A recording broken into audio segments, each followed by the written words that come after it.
Bonjour à tous, j'espère que vous allez excellemment bien. Aujourd'hui, on se retrouve pour parler cyclisme, journée de repos, mais ça ne veut pas dire journée sans vidéo. Alors déjà, parce que vous ne le savez pas, mais j'enregistre juste après cette vidéo-là la présentation de l'étape de demain, parce que pour qu'elle soit en ligne à 7 heures, il faut qu'elle soit enregistrée auparavant.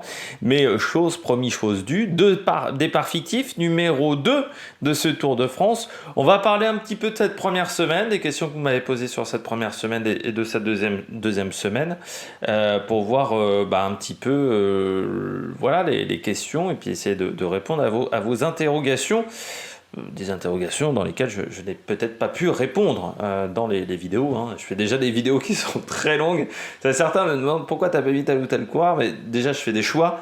Et ensuite, mettre 4 tops quand la vidéo fait déjà 47 minutes, c'est un peu compliqué. Alors je sais que je suis pas le mec le plus concis au monde, mais voilà, je pense qu'au bout d'un moment, quand la vidéo est au-delà de 42-43 minutes, il faut savoir qu'en plus, je n'écris rien. Hein. C'est vraiment du live improvisé, on va dire, j'ai que les noms des coureurs et après j'écris pas ce que je dis.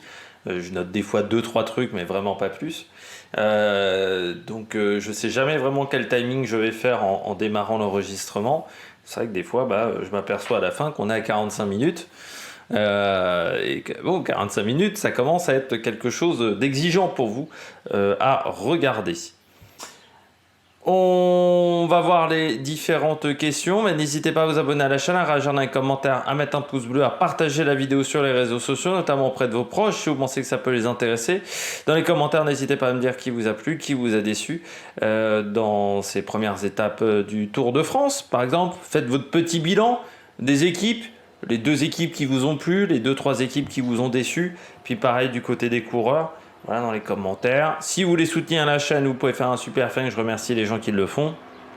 EPS 2.0, c'est sur les plateformes de podcast Amazon, Deezer, Spotify, Google. Et puis, vous avez également du côté des internets TikTok avec le débrief rapide juste après l'arrivée de l'étape. En parlant du programme de la chaîne cette semaine, donc bien entendu, il y a le Tour de France. Ça encore une fois. Il va y avoir la Formule 1 avec le débrief du Grand Prix de Grande-Bretagne que j'ai réussi à regarder en temps et en heure. Donc je vous ferai un débrief de la course. Du côté des championnats du monde d'athlétisme handisport, ça dépend si j'ai le temps quand même de regarder des épreuves ou pas. Sinon, si j'ai pas le temps de regarder les épreuves, vous savez que j'ai une passion pour le handisport. J'aime bien mettre en avant ces sportifs. Mais là, ça tombe au mauvais moment, on va dire. Donc au niveau timing, ça va être compliqué, surtout que en fait, les sessions de soirée commencent à 18h30, donc pile quand je suis en train d'enregistrer et quand je suis en train de monter. Donc voilà, je vais voir si j'ai le temps de voir suffisamment de compétitions ou non pour faire un débrief de ces différentes compétitions. On commence tout de suite par la première question. Première question de ce départ fictif. C'est Pingshru 2729. Merci pour ton travail formidable. Est-ce que tu pourrais expliquer la notion de frotter lors d'un sprint? Qu'est-ce qui fait qu'un coureur est un bon ou un mauvais frotteur? À la différence d'un frotteur dans le métro, là c'est pas dangereux. La notion de frotter lors d'un sprint. Donc, lors d'un sprint, contrairement à une étape, de montagne où tout le monde arrive plutôt un par un ou par des petits pelotons de 5, lors d'un sprint, tout le monde arrive en même temps. C'est-à-dire qu'au lieu d'avoir des groupes de 5-6 coureurs, on se retrouve à avoir 100 coureurs dans un petit périmètre. Donc, ce qui fait la différence entre le mec qui va être 30e de l'étape et le mec qui va être 60e, déjà, c'est de savoir frotter. Frotter, en fait, c'est plusieurs choses. Frotter, c'est en fait un truc qui englobe plusieurs éléments. Frotter, déjà, ça demande de la technique, ça c'est clair. La notion de frotter dans un sprint, c'est quand un coureur va aller au contact d'un autre coureur pour gagner une position ou 2 positions.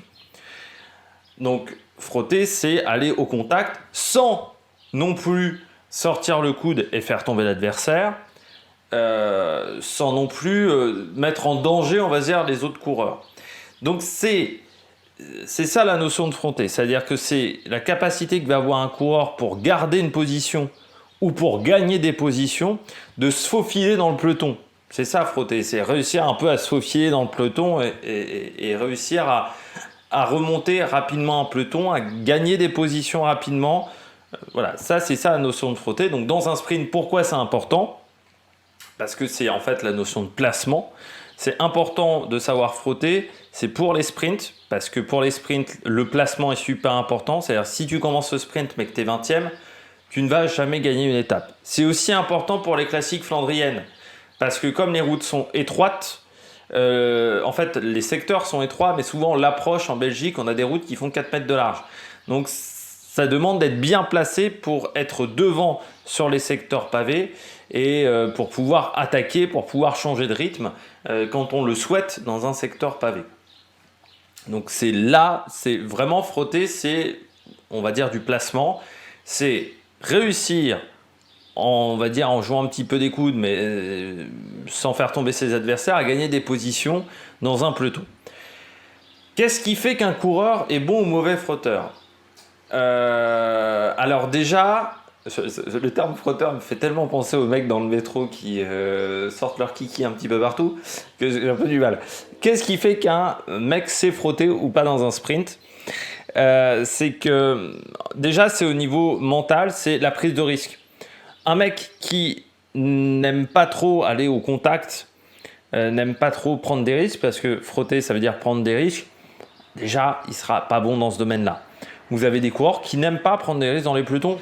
Bon, à chaque fois, on cite l'exemple typique de David Moncoutier, qui était toujours à l'arrière du peloton, mais vous avez des coureurs qui n'aiment pas ça. Je sais que Axel Zinglet, par exemple, n'aime pas trop aller au contact avec les autres coureurs. Il faut aimer aller un peu au contact, il faut aimer prendre des risques et parfois se faire un peu surprendre. Donc c'est un engagement déjà au niveau mental. Il y a des coureurs qui n'aiment pas ça. Qui ne seront jamais très performants. Je pense que Sénéchal, par exemple, c'est pas le coureur qui frotte le mieux par rapport aux classiques flandriennes. Qu'est-ce qu'il fait? C'est aussi de la technique sur le vélo. C'est-à-dire, vous avez des coureurs qui savent se faufiler comme un chat dans un peloton. Moi, je cite toujours un ancien sprinter, c'est Robbie McEwen. Robbie McEwen, il n'avait pas besoin de train. Alors, c'était aussi à une époque un peu plus ancienne dans le cyclisme, c'était dans les années 2000. Mais Robbie McEwen, dans les grandes années, il y a une araignée sur ma bonnette de micro, c'est très désagréable. Je vais la shooter, je vais peut-être pas réussir à la shooter. Hop, j'aime pas les araignées. Elle est plus sur la bonnette. Vous avez McEwen par exemple était très bon pour se faufiler. C'est-à-dire que McEwen dans ses grandes années, il avait Van Summeren. Van Summeren, il faisait un petit peu le passage parce que c'était un grand gabarit et qu'on le laissait un peu plus passer. Et McEwen, il se faufilait comme ça. Ils étaient deux. Et McEwen, il a gagné beaucoup de sprints comme ça. Il a même été maillot vert du Tour de France. Parmi les autres sprinteurs qui savent, Caleb Ewan à une époque savait bien le faire. C'est plus vraiment le cas aujourd'hui. Mais oui, vous avez des mecs, Sam Welsford aujourd'hui il sait jouer des coudes, mais parfois il va un peu trop loin. Donc des mecs qui savent frotter, ouais, je pense à McEwen, c'est toujours l'exemple que je cite parce que c'est un mec qui arrivait à se faufiler, qui arrivait à passer, qui prenait suffisamment de risques pour gagner des positions, mais qui ne faisait pas tomber ses adversaires non plus. Un mec qui frotte mal, c'est soit un mec qui ne maîtrise pas son vélo, mais qui va quand même aller au contact. On en voit surtout dans les étapes où ça ne roule pas en début de journée. Il y a des mecs qui vont prendre des risques dans tous les sens et qui ont un comportement dangereux qui peut provoquer des chutes. On en connaît quelques-uns. Donc qui vont au contact. C'est les coureurs qui sortent très souvent les coudes. Alors, je pense aujourd'hui à Welsford, il y a eu Sagan à une époque, il y a eu Bouhanni aussi quelquefois. C'est-à-dire des mecs qui vont sortir les coudes dans tous les sens ou qui vont changer de trajectoire au milieu du peloton. Ça, c'est hyper dangereux. Un mec qui sait frotter, c'est un mec qui provoque pas de chute, qui arrive à gagner des positions dans le peloton sans gâcher de l'énergie.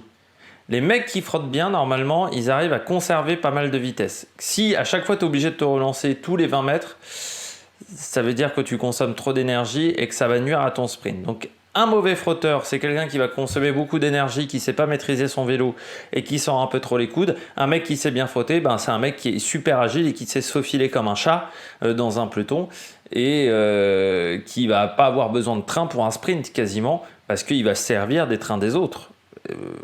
McEwen, pour moi, est l'exemple typique. Regardez des sprints de McEwen, c'est vraiment très bien. Alors qu'un Tourusov, par exemple, n'était pas très doué dans ce domaine-là. C'était pas le mec qui frottait le mieux. C'est-à-dire, dès qu'il était un peu enfermé, Torusov, il avait un petit peu plus de mal. Voilà pour cette première question. Deuxième question, alors, il y a pas mal de questions sur les Français, donc je les ai réunies en début de vidéo. Donc là, Meilleur Production, bon, je ne vais pas faire à chaque fois les messages où vous me remerciez de mon travail, parce que déjà ça va être un peu gênant. Et c'est toujours un petit peu particulier.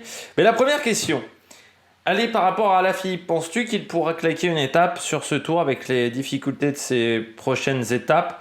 À part dans une échappée qui va au bout, je ne le vois pas réussir. Alaphilippe, c'est quand même compliqué. Bon, l'année dernière, c'est une saison pas loin d'être une saison blanche. Il tombe beaucoup, il s'est fait pas mal. Bon, voilà, ça a été une saison très difficile mentalement pour Alaphilippe. Il repartait avec des grandes convictions pour 2023 en début de saison. Au final, les résultats ne sont pas là. C'est-à-dire qu'il partait avec beaucoup d'envie. Il était motivé comme un cadet, c'est ce que disait Marion Rousse. Au final, les résultats ne sont pas là. Je pense que du côté d'Alaphilippe, changer d'équipe, ça lui ferait pas de mal, changer d'air. Je pense qu'il a peut-être fait le tour chez Soudal Quick-Step aussi. Donc, et puis en plus, là, il est peut-être en négociation de contrat, donc ça peut te sortir un petit peu du cyclisme, ce genre de choses. Mais pour Alaphilippe, son début de Tour de France n'est pas exceptionnel. Je dirais qu'il est à peu près dans les standards qu'on a vus depuis le début de saison. C'est des standards qui vont, je pense, pas lui permettre d'aller chercher une étape, même en échappée. Parce que le problème d'Alaphilippe, c'est que s'il se retrouve en échappée face à des Guillaume Martin ou autres en haute montagne, ou face, je pense, à un Jorgensen, je suis pas sûr qu'il arrive à les battre, ces mecs-là, en haute montagne aujourd'hui. Parce que c'est plus le Alaphilippe de 2019. Alors vous allez me dire, oui, mais il n'y a pas que le Grand Colombier dans la vie, il y a aussi des étapes de moyenne montagne. Oui, mais dans les étapes de moyenne montagne, vous avez déjà des mecs qui ont maintenant beaucoup de punch, autant, voire mieux que lui. Et puis après, vous avez les sprinters punchers, les Van Der Poel, Guilherme, Cocard un peu moins, mais même des profils à l'Axel Zinglet. Ces coureurs-là aujourd'hui, si tu n'arrives pas à rouler assez fort pour les sortir de ton échappée, Alaphilippe les battra pas au sprint. Donc, Alaphilippe, pour qu'il gagne au sprint, faut pas que ça soit une étape de trop haute montagne, et il faut que ça soit une étape de moyenne montagne où que ça roule fort et qu'il puisse peut-être sortir de loin, avec un peu d'intelligence tactique. En sachant qu'il n'a pas une grosse équipe autour de lui pour ces étapes-là non plus. Moi, ça me semble un petit peu compliqué pour Julien Alaphilippe, ça me semble dur. Sur ce Tour de France-là, je vois difficile... Parce que par exemple, s'il se retrouve face à un Victor Lafay, je ne suis pas sûr que Victor Lafay ne soit pas meilleur. S'il ne se retrouve pas face à Bettiol, je pense que Bettiol est capable de le battre aujourd'hui à Alaphilippe. Et puis contrairement à 2019-2020 où Alaphilippe faisait peur, Alaphilippe ne fait plus peur. Donc ses adversaires, même les concurrents français, se disent c'est un bon coureur, mais je suis capable de le battre parce qu'il n'est pas au top de sa forme. Et donc autant il aurait pu avoir un syndrome un peu d'infériorité, autant je pense que c'est plus le cas aujourd'hui quand tu te retrouves face à Alaphilippe dans une échappée. Question 2, on a vu des coureurs avoir des moments de creux et revenir après 2 ou 3 ans. J'aimerais savoir ce que tu en penses. Alaphilippe peut-il revenir, ne serait-ce qu'une année au top et nous émerveiller encore en tant que Français? J'aimerais bien car c'est le seul Français qui m'a fait aimer et intéresser au cyclisme. Alors, des coureurs qui ont eu des moments de creux pendant 2 ou 3 ans revenir, on en a vu. Cavendish, par exemple. Cavendish chez Bahreïn-McLaren. Et pourtant, Cavendish, ça a été quand même très long. Ça a mis 4 ans, quasiment 5 ans, sans vraiment de grands résultats avant de revenir. Moi, je pense aussi à Petaki à une époque. Qui avait eu aussi une période de trou avant son maillot vert en 2010. Il a une période de 2-3 ans avant où bon, il est suspendu pour dopage, mais il n'a pas des grands résultats non plus. Tant que ça. On peut penser qui d'autre aussi qui a eu quels coureurs ont eu des périodes comme ça un peu difficiles et qui ont réussi à revenir vraiment au top. Remco Evenepoel après sa chute, il y a eu quand même une petite période de résultats un peu moins bonne. On pourrait penser aussi à Roglic par rapport à son année 2022 qui avait été très compliquée, on va dire.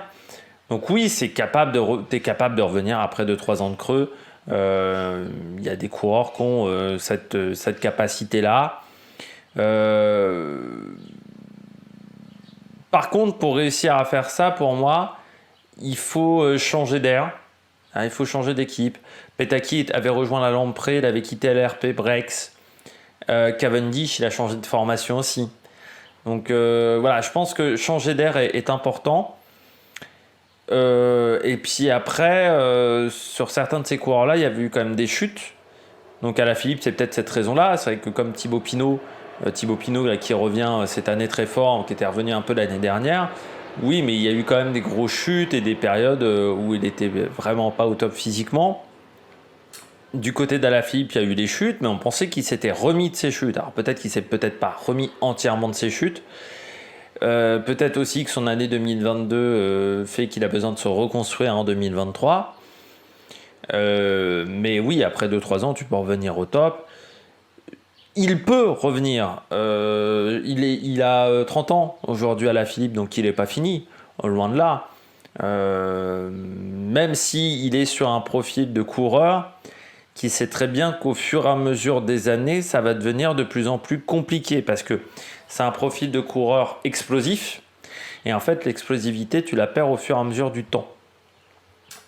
Tu perds un peu d'explosivité chaque année. À partir de 28-29 ans, ton explosivité est un peu moins bonne. Donc ça peut être un problème pour Alaphilippe, mais il faut aussi, je pense, Alaphilippe aller de changer d'air parce qu'il faut parfois changer de méthode d'entraînement ou changer aussi d'équipe.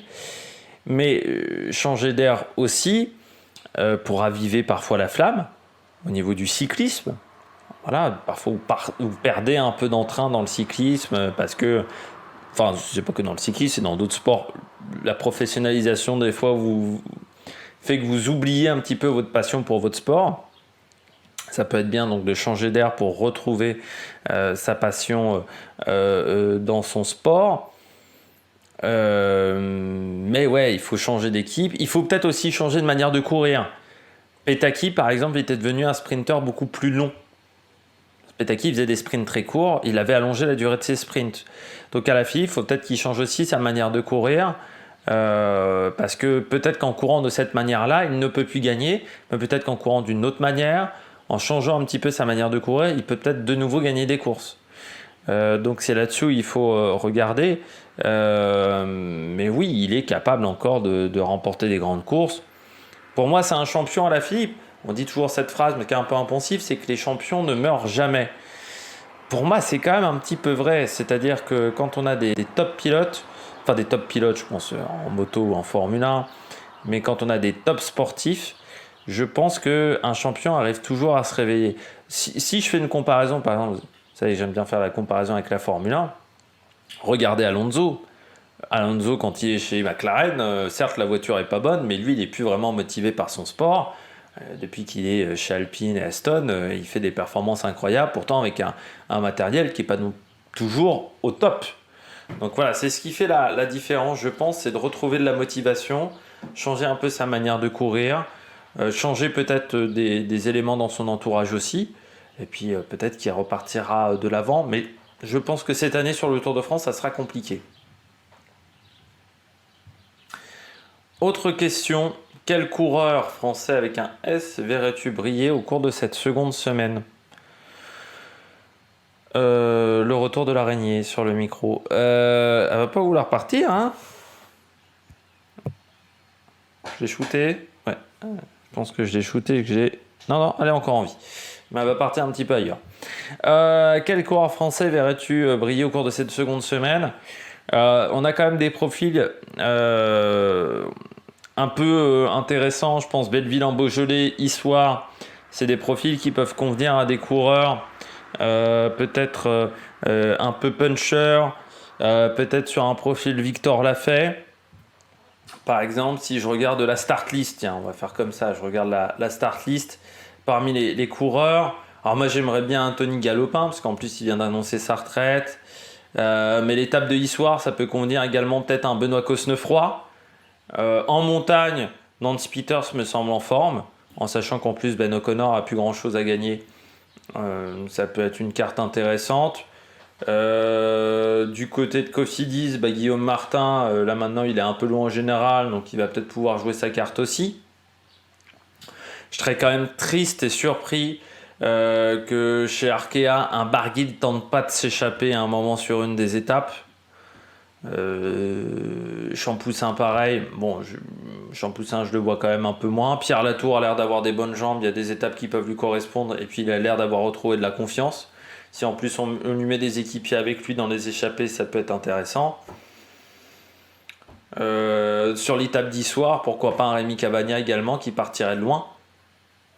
C'est un profil. Et puis Groupama va peut-être maintenant laisser des libertés à Amadouas et à Pinot. Parce que peut-être un peu plus de liberté pour attaquer. Et puis n'oublions pas un Quentin Paché aussi. Tape de Belleville en Beaujolais, ça peut être un profil intéressant pour un Quentin Paché. Voilà, pour les coureurs un petit peu qui peuvent... Et Cocard au niveau du sprint, mais bon, c'est assez normal. Du côté de Brian Cocard, il y a le sprint à Moulins, mais il n'y a qu'un seul sprint où on est sûr que ça aille au sprint. Il n'y a qu'une seule étape, l'étape de Clermont-Moulins, ça ira au sprint. Les autres... il peut y avoir pas mal de possibilités différentes. Autre question. J'ai beaucoup d'espoir sur une troisième semaine de folie de Gaudu pour un top 3 à Paris. Un petit pronostic pour lui, merci.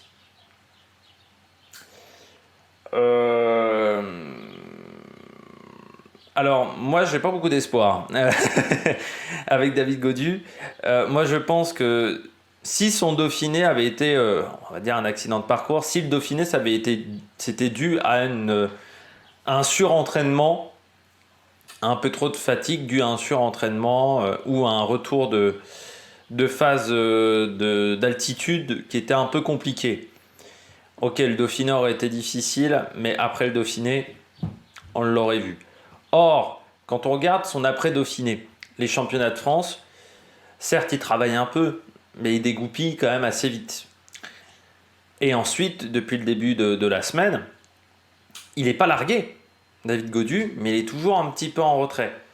Donc je pense que c'est... Enfin, je serais surpris qu'il y ait vraiment un changement de forme d'un coup en fin de deuxième semaine, début de troisième semaine, en sachant que si ça arrive en troisième semaine, il n'y a plus grand chose pour renverser la situation en troisième semaine. Quand tu regardes bien, il te reste le col de la Lose, mais c'est quand même un col atypique, le col de la Lose, enfin l'étape du col de la Lose, et il te restera le Markstein, sauf que le Markstein, on sera le samedi, on commencera à faire déjà les comptes d'apothicaire, ce sera peut-être déjà le cas dans le col de la Lose, mais dans ce col-là, on fera les comptes d'apothicaire.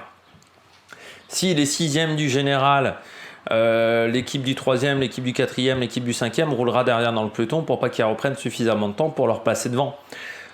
Donc, ça serait bien que si il sent que la forme arrive, que ça arrive maintenant. Parce qu'en troisième semaine, je pense que ça sera un peu tard, vu la configuration de ce Tour de France, avec une troisième semaine qui n'est pas si dure que ça.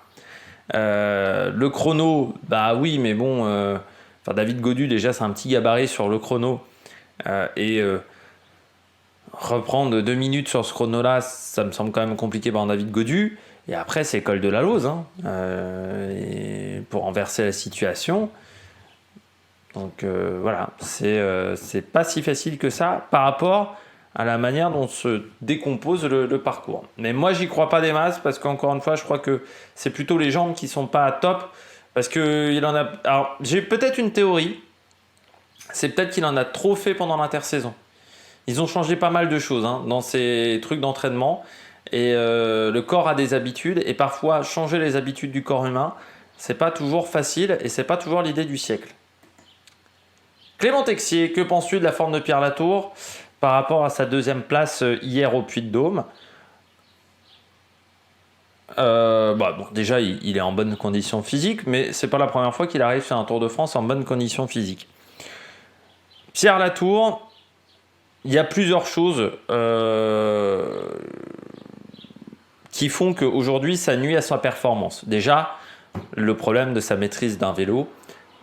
il est très mauvais en descente. Donc c'est vrai que l'avantage du Puy-de-Dôme, c'est qu'il n'y avait pas de grande descente. Mais quand il est en descente, c'est quand même un domaine où il n'est pas bon. Et même quand il garde la roue de ses adversaires, le problème c'est qu'il consomme de l'énergie et qu'il consomme de l'influx nerveux aussi. Comme il est stressé par rapport aux descentes, il se met un coup de stress, donc il panique un petit peu. C'est pas bon au niveau cardiaque, donc c'est pas bon au niveau physique. C'est pas bon pour la barre jaune, pour ceux qui jouent en Pro Cycling Manager. On va dire ça comme ça. Autre souci avec Pierre Latour, c'est que je pense que c'est un coureur qui n'a pas énormément confiance en lui et qui est très dur envers lui-même. Quand on l'entend dans ses propos, mais assez souvent dans ses propos, même dans les vidéos de Total Energy, il est souvent très dur avec lui-même et c'est pas le mec qui a le plus confiance en lui. Je pense qu'il y aurait un travail de préparation mentale à faire avec Pierre Latour. Je ne sais pas si c'est un travail qu'il fait actuellement. Je pense que ça nuit à sa performance. Je parlais de technique aussi sur le vélo avec Pierre Latour, son coup de pédale qui n'est pas hyper économe en énergie parce que c'est quand même... Alors je veux bien qu'on ait des différences, on va dire, sur la manière de pédaler, mais il secoue quand même énormément la caboche tout le temps ça je pense que c'est une consommation d'énergie supplémentaire par rapport à ses adversaires qui sont peut-être un peu plus sobres dans leur manière de pédaler. Donc le manque de confiance en lui. Et puis surtout, je pense que Pierre Latour, c'est un puncher qui s'ignore. Je pense que, comme beaucoup de coureurs français, dès qu'ils ont quelques résultats chez les amateurs dans des courses par étapes, on leur dit « Toi, tu vas faire le Tour de France ». Pierre Latour, on l'a catalogué un peu coureur de grand tour, Tour de France.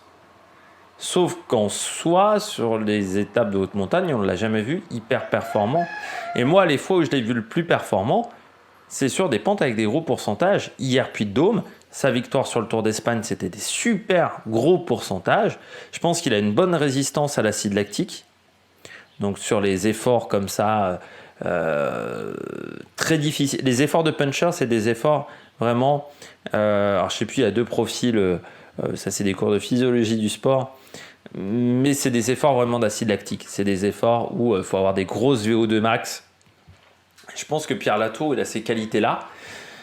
Je pense que c'est un puncher qui s'ignore. Mais c'est aussi parce qu'en France, encore une fois, le Tour de France, c'est là. Et puis, les autres courses, c'est beaucoup plus bas. Et ce qui fait que les coureurs, ils veulent forcément être performants sur le Tour de France. Parce que dire que tu mises ta carrière sur Liège-Bastogne-Liège, ça fait pas forcément rêver aujourd'hui. Les mentalités changent, hein. Mais pendant très longtemps, déjà, il n'y avait que le Tour de France, même les autres grands tours, ce n'était pas le cas. Maintenant, les autres grands tours commencent à intéresser. Mais les classiques d'un jour, c'est pas encore énormément dans notre culture. Pourtant, on a eu des résultats sur les classiques d'un jour dans les années 80, même avant, on a eu des résultats. Et je pense que Pierre Latour, il a un vrai profil puncher plus que grimpeur. Mais encore une fois, c'est un puncher, je pense, qui s'ignore. Voilà. Pour moi, il y a un vrai truc à tenter là-dessus. Et en plus, il a une bonne endurance parce que sur les chronos, il aime les chronos longs, Pierre Latour. Gabriel Lafage. C'est toujours un plaisir de suivre tes vidéos et un travail de dingue que tu fais à chaque fois, notamment sur les grands tours. Quelle étape n'est pas à sous-estimer pour les leaders dans cette deuxième semaine ? Quelle étape à pas sous-estimer pour les leaders ? C'est compliqué parce que pour moi, les deux étapes de Vallonné, il ne se passera pas grand-chose. Moi, je dirais l'étape de Saint-Gervais. L'étape de Saint-Gervais, parce qu'elle arrive en fin de deuxième semaine. La veille, on aura quand même eu Morzine, les Portes du Soleil. Et que c'est une étape où il y a un bel enchaînement de cols en fin de journée, quoi. La montée de Saint-Gervais, c'est pas forcément une montée qu'on a souvent fait dans l'histoire du Tour de France. Donc les coureurs vont avoir peu de repères sur cette montée. Et je pense qu'il peut se passer beaucoup de choses sur cette étape. L'étape du Grand Colombier, ça sera une course de côte. Et puis, Issoire, je pense que ça va être une belle bagarre pour l'échappée, mais pas forcément pour les leaders. Et pareil pour Belleville en Beaujolais. Donc moi, je dirais Saint-Gervais-Mont-Blanc. Donc l'étape 15, pour ceux qui sont sur les numéros. À ce sujet, donc sur la course du podium, parce que je ne vais pas relire Poubelle 9979. Alors merci pour ton travail, particulièrement d'accord avec toi sur la réalisation qui nous a fait manquer beaucoup de choses depuis le début de ce tour, sur les sprints ou dans la bataille pour le podium. On est d'accord là-dessus. Il y a quelqu'un qui m'a même marqué dans les commentaires que j'en parlais déjà il y a 2 ans de la réalisation du Tour de France. Alors moi je me souviens que l'année dernière j'avais critiqué notamment l'étape de Calais où on ne sait absolument pas comment Pogačar perd du temps sur cette étape-là. Pour connaître un petit peu en plus cet endroit-là, c'est parce qu'il y a un mur. Voilà, je pense que Pogačar avait été tassé au moment du mur, au pied du... C'était Griné ou Blandé, je confonds toujours les 2 caps. Mais oui, la réalisation, moi, je comprends pas que ce mec-là soit toujours à la réalisation télé du Tour de France. Moi, je trouve que c'est pire que le Giro. Et pourtant, le Giro, c'est déjà pas folichon, hein. Mais là, c'est quand même un niveau au-dessus, je trouve. Et ça s'améliore pas d'année en année. J'ai l'impression que c'est de pire en pire.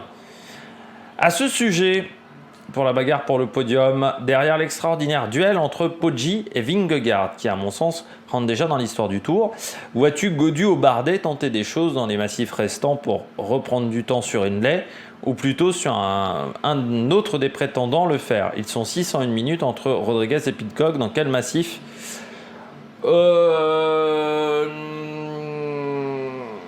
Gaudu, j'ai pas l'impression que ce soit un attaquant. J'ai l'impression qu'il court un petit peu à la Kelderman. C'est pas le mec le plus offensif au monde, hein. Gaudu, c'est... Enfin, je dis, il court toujours un peu de petit bras quand même, Gaudu.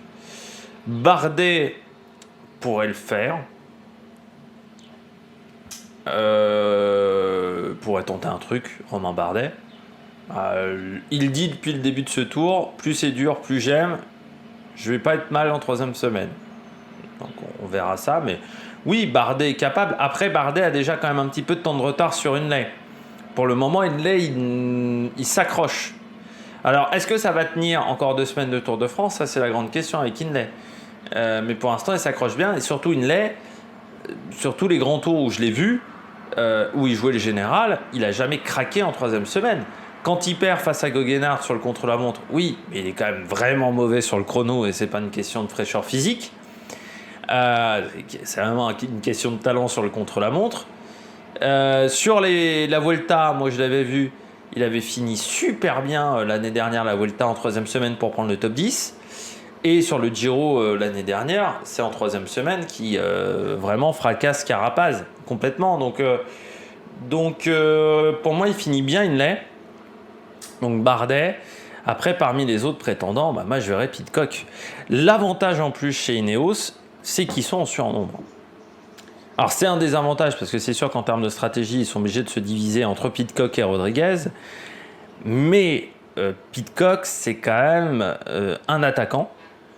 Ça m'étonnerait que Pidcock il reste dans le rang pendant 3 semaines de course. Donc moi, je parierais sur Pidcock, sur l'étape du Markstein, parce que ça correspond plus à ses qualités de base.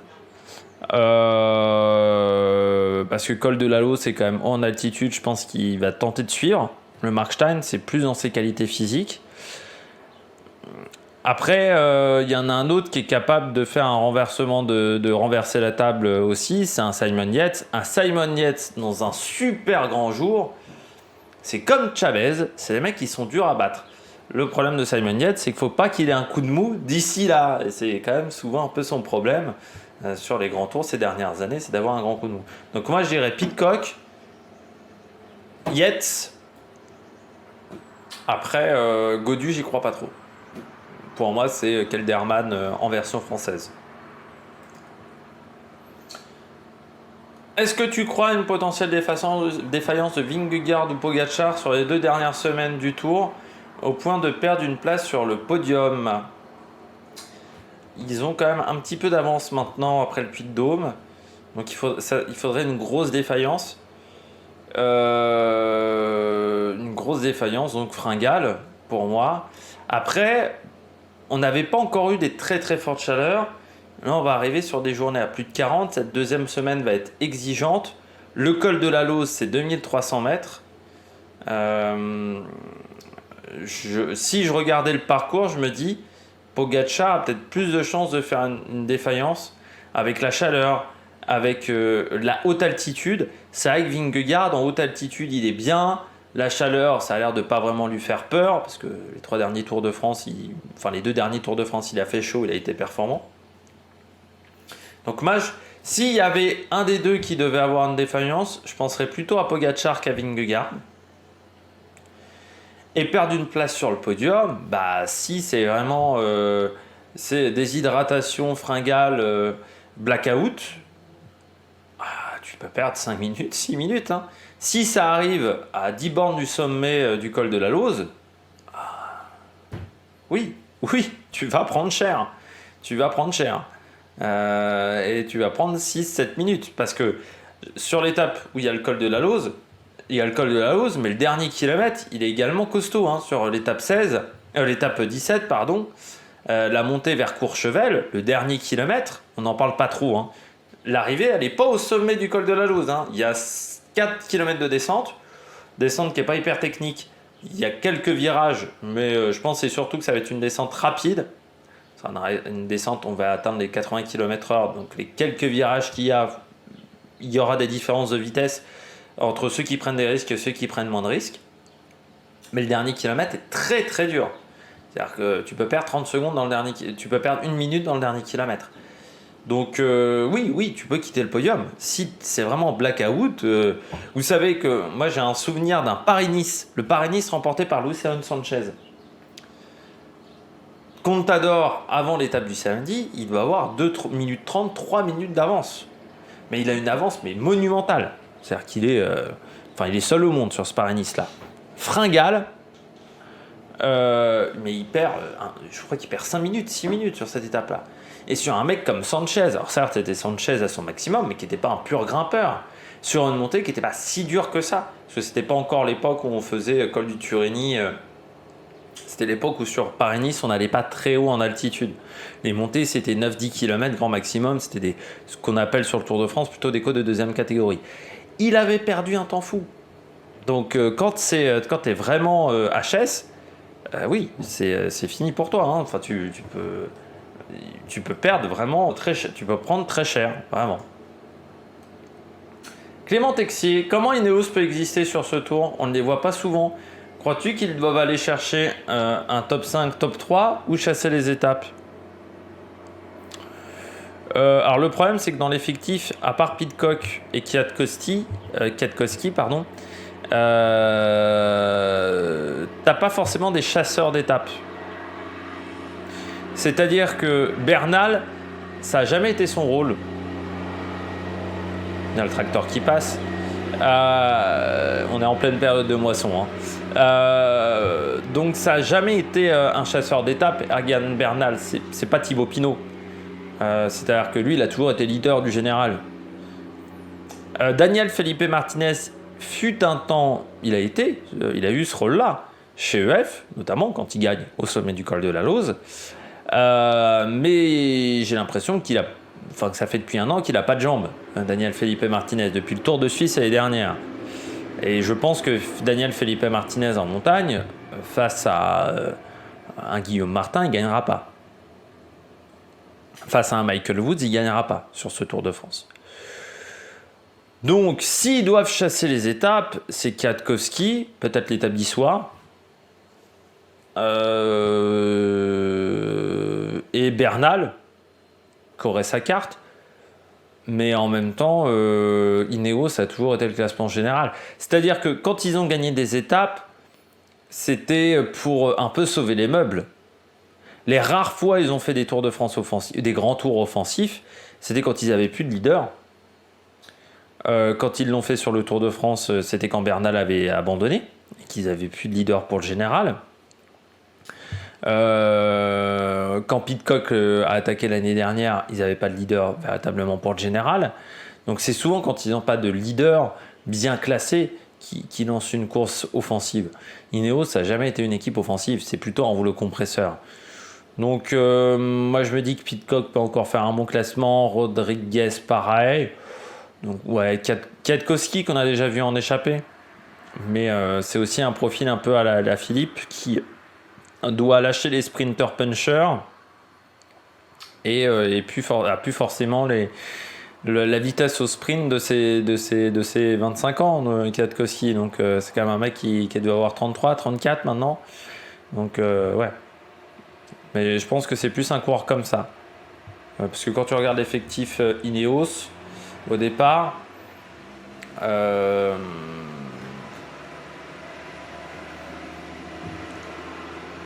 Castroviero l'a fait. Vous savez que peut-être l'étape de Morzine peut lui convenir à Castroviero. Mais le problème, c'est que Castroviero, c'est pas le meilleur en termes de tactique de course. Ben Turner, non. Donc Rodriguez, Pidcock, non. Enfin, à part pour changer le classement général. Martinez,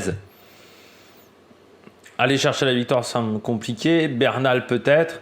Fraile, j'y crois pas des masses non plus. Donc ouais, moi je dirais Kwiatkowski et Bernal. S'ils veulent chasser des étapes. Mais chez Ineos, chasser des étapes, c'est un lot de consolation. Non, la mentalité de cette équipe. C'est pour sauver les meubles. Donc je pense qu'ils vont plutôt rester groupés au maximum autour de leurs deux leaders, qui sont Pidcock et Rodriguez. Autre question. Dernière question, même, c'est la question numéro 10. Quelles sont les équipes qui ont les meilleurs et les pires bilans pour le moment? Alors, pour voir ça, moi je dirais qu'il y a un bon truc pour voir si une équipe rate son Tour de France, c'est les primes engrangées par les équipes. Sur cette première semaine, on a obtenu les primes, donc toutes les primes gagnées par les coureurs.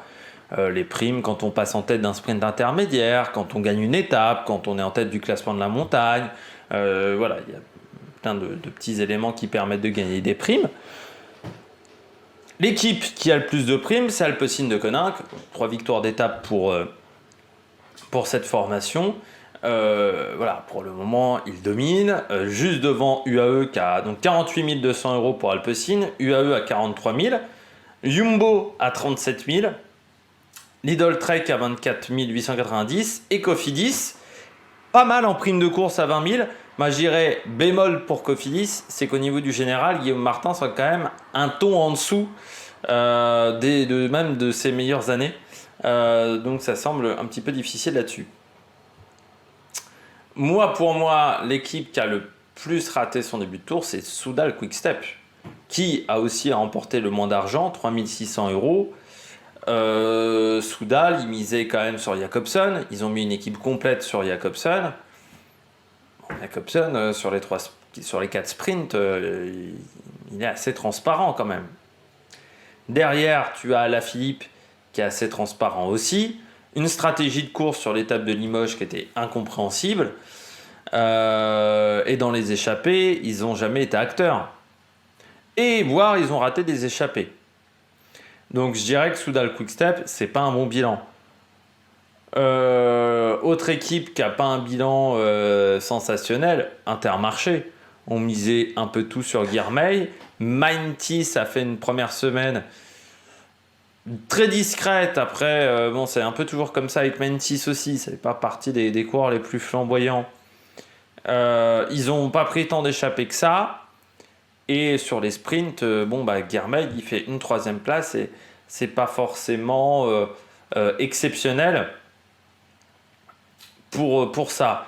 Moi, je dirais en flop aussi, alors malgré 16 050 € d'argent en glané, ce qui est quand même moins qu'Uno X, c'est la Bahreïn. Plus de leader pour le général, bien classé. Landa mise à un podium transparent. Bilbao, c'est quand même limité en haute montagne. Horta Moric qui a été un peu performant sur le Puy-de-Dôme. Bauhaus qui a fait je sais plus s'il a un podium d'étape, parce que je crois que c'est l'étape où il est déclassé. Mais c'est compliqué, et puis ça va pas s'améliorer parce que Landa a pas l'air d'avoir vraiment des bonnes jambes. Bilbao, il va faire entre 8 et 10 maintenant, parce qu'il est quand même loin au général. Et Bauhaus, c'est quand même un coureur qui passe pas bien la montagne, donc je pense qu'à partir de maintenant, ça va être plus compliqué pour lui. Si je devais regarder les équipes qui ont fait un bon début de course, Alpecin, forcément 3 victoires, c'est très très bien. pour cette formation-là. Mais si je regarde un peu les plus petites équipes, je trouve Total, il y a du bon et du moins bon. Sagan, catastrophique. Je me demande pourquoi ils n'ont pas pris Jason Tesson. Surtout que t'as l'impression que ça lui fait même pas plaisir son dernier Tour de France, quoi. Enfin, Sagan depuis le début de saison, t'as vraiment l'impression que c'est la saison de trop, que le cyclisme sur route l'emmerde, mais alors à un point. I think. Ah, je pense que le cyclisme sur route l'emmerde. Maintenant, mais alors, dans ce cas-là, il fallait arrêter. Il fallait arrêter parce que là, il est lessivé. On dirait Tom Dumoulin. Arkea, alors il y a quand même des points, mais on n'a pas vu Warren Barguil. Champoussin, ça reste très discret. Alors t'as Mozzato, mais je m'attendais à ce qu'il soit un peu plus régulier. Mozzato, il peut déjà plus jouer le maillot vert non plus, donc c'est pas foufou pour Arkea. Après bon, l'équipe au départ était pas dingue non plus. Et puis Astana, parce que Cavendish a abandonné, et puis que Lutsenko est pas dans le coup, même dans les échappées. Alors t'as Terrada qui a fait une belle montée du Puy-de-Dôme, donc qui a l'air d'avoir des pas si mauvaises jambes que ça, mais sinon tu vois quand même bien que dans l'équipe c'est un peu faiblard, donc il faut, pour sauver Astana, ça serait une victoire d'étape. C'est vrai que c'est compliqué, et Cofidis, il y a aussi une belle victoire d'étape, hein, donc c'est vraiment une semaine intéressante qu'a fait Cofidis. Je dirais du côté des équipes françaises, c'est Cofidis qui a fait la meilleure semaine, et la pire semaine pour moi ça serait Groupama quand même, parce que on n'avait pas besoin de tout le monde autour de Gaudu, je pense, sur certaines étapes de montagne. Et on aurait pu avoir des coureurs en échappée. Et en plus, c'est très discret la manière de courir de Groupama, mais c'est pas très nouvelle génération. C'est-à-dire qu'ils envoient personne en éclaireur, ce qui est pourtant maintenant une stratégie qu'on voit très souvent. C'est la stratégie qu'a fait la Jumbo, même UAE maintenant le pratique. C'était quand même une stratégie. T'envoies 2-3 coureurs en éclaireur pour ton leader. Des coureurs qui grimpent un peu moins bien, c'est-à-dire tu mets Genietz, Paché en éclaireur, ça pourrait être intéressant en termes de stratégie et de tactique. Ils le font jamais chez Groupama. Ils veulent toujours rester les 8 autour. C'est pareil avec DSM. Welsford n'a pas été bon. Bardet est pas fou. Et en termes d'échappée, je crois qu'on les a pas vus en échappée, DSM, donc là aussi, c'est pas un super bilan pour ces équipes-là. Eh bien, c'était la dernière question. J'espère que vous avez aimé cette vidéo. N'hésitez pas à vous abonner à la chaîne, à réagir dans les commentaires, à mettre un pouce bleu. Nous, on se retrouve donc demain 7h pour la présentation de l'étape numéro 10. Lendemain de journée de repos. C'est toujours un peu compliqué de remettre la machine en route. Et puis d'ici là, n'hésitez pas à vous abonner à la chaîne, à réagir dans les commentaires, à mettre un pouce bleu. Allez, ciao ciao sur la Méric Production.